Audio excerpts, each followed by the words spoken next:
20, sabi niya, si Saulo ay ilang araw na kasama ng mga alagad sa Damasco. Pumasok siya sa sinagoga at nangaral na si Jesus ang anak ng Diyos. Praise the Lord. Purihin po ang Panginoon. Pinangangaral na niya si Jesus Kristo. Mga kapatid, nagtaka ang lahat ng mga nakarinig sa kanya. Hindi ba siya ang dating umuusig sa mga sumasamba kay Jesus sa Jerusalem? Tanong nila, hindi ba't naparito siya upang sila'y dakpin at daling nakagapos sa mga punong pare? Ngunit, lalong naging mahusay si Saulo sa kanyang pangangaral at nalito ang mga Hudyong naninirahan sa Damasco dahil sa kanyang matibay na pagpapatunay na si Jesus ang siyang Kristo. Pagkaraan ng maraming araw, nagkaisa ang mga Hudyo na siya'y patayin, si Saulo. Nakita nyo.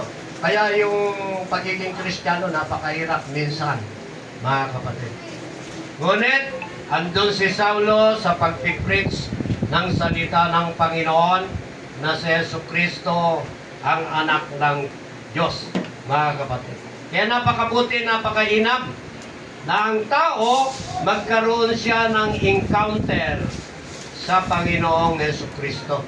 Hanggat ang tao hindi na-encounter niya ang Panginoong Jesucristo, kahit na minamagaling niya yung kanyang reliyon, walang pagbabago. Walang pagbabago, mga kapatid. No transformation.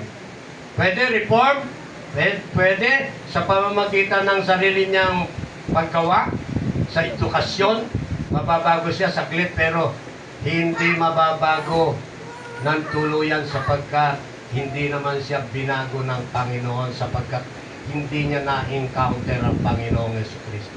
Kaya mapalad kayo sapagkat na-encounter nyo ang Panginoon, na-encounter natin sa kanya-kanyang panahon natin, sa panahon ng Panginoon. Kaya napakabuti na ma-encounter natin ang Panginoon sapagkat tayo ay para kay Jesucristo, tayo ay para sa kaharian ng Diyos. Kaya manatili tayo, mga kapatid. Manatili tayo na maipahayag si Jesucristo. Saan? Sa pamilya natin, unang-una. Sa pamilya natin. Pangalawa, sa ating mga kaibigan. Pangatlo, sa lahat ng mga tao.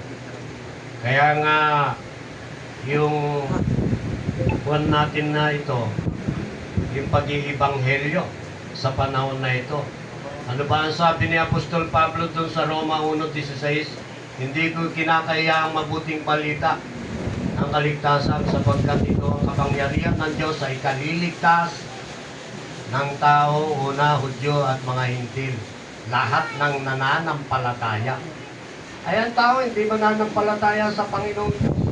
Yun na yun, yung sinasabi ni Sister Glo, mga kapatid.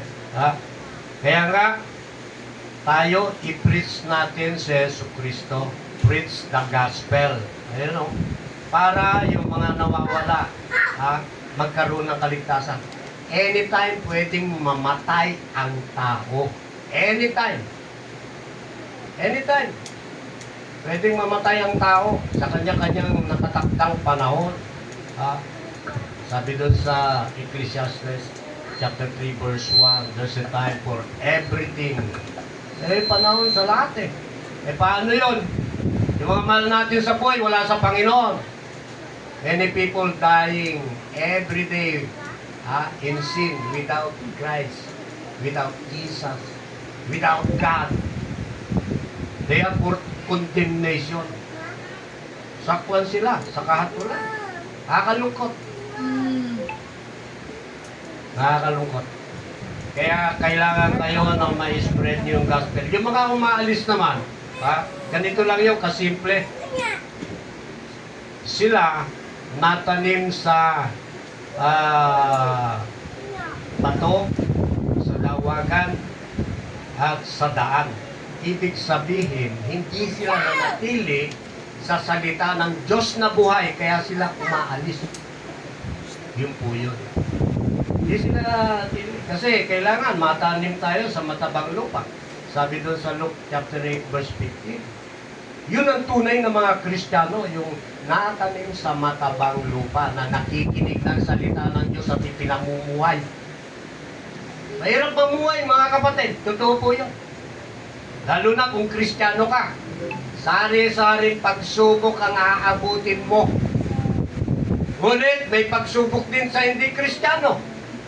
Ngunit doon sa mga Kristiyano, kahit nagkaano kadami ang suliranin, may Diyos na tutugon. Amen. May Diyos na aasahan ang mga Kristiyano.